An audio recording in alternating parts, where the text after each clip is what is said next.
Chapter 6. Johnny Lawton got up with a feeling of deep regret surrounding him.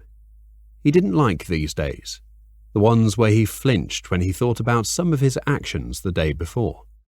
But they weren't really like he was carrying those actions out. It was like he was a spectator. It was like he was having an out-of-body experience. Johnny sighed when he thought of the last few blows he delivered to Mark McManus. He couldn't let it lie at just a few punches. He had to take it to the next level. That was how Johnny had lost his last job. It was a work night out. Johnny hadn't drunk, but Peter Lever had far more than he could handle and had started harassing Johnny. He told Johnny that he was a better salesman. Johnny shrugged. He was more than happy with his performance and the bonus that went with it. But when he told Johnny that he was better in bed, a fact confirmed by Jenny from accounts, Johnny couldn't help himself. He gave Peter a punch to the side of the jaw. That should have been it. As far as Peter was concerned, that was it. He wasn't going to mention anything else. He was preparing to walk away. But before Peter's legs could carry him away from the angry colleague, Johnny had landed another punch. Then another. And another. Peter had a broken jaw. Johnny had his P45. It took him some time working his way back up to get anything like the same salary and perks.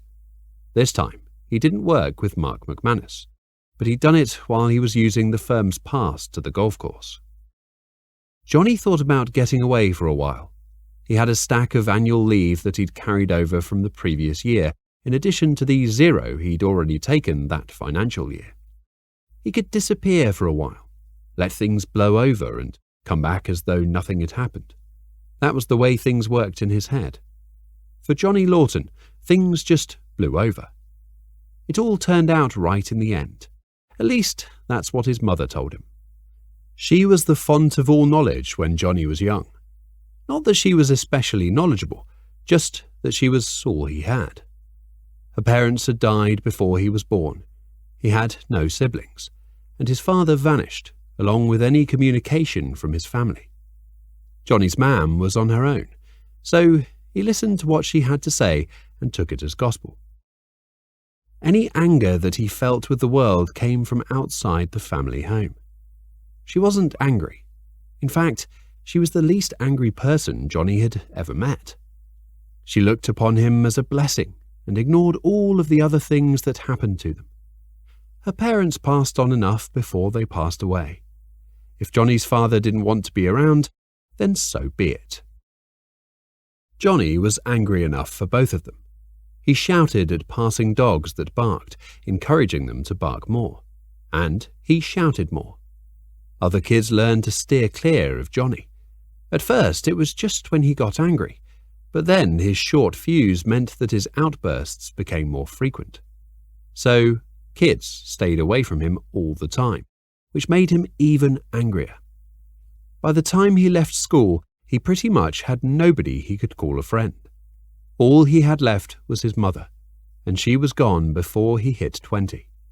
More anger. But Johnny told himself that anger was the answer rather than the problem. He lucked out more often than not, so told himself that anger wasn't the problem. Time to get away from it all. He would jump in the car and drive to an obscure part of Scotland. Johnny had heard that you could just pull your car up on the side of the road and sleep there in Scotland. So, that's what he would do. Time away from the hustle and bustle of daily life. Time for the fuss surrounding Mark McManus to subside. Time for Johnny to sit and think about life. And he needed time.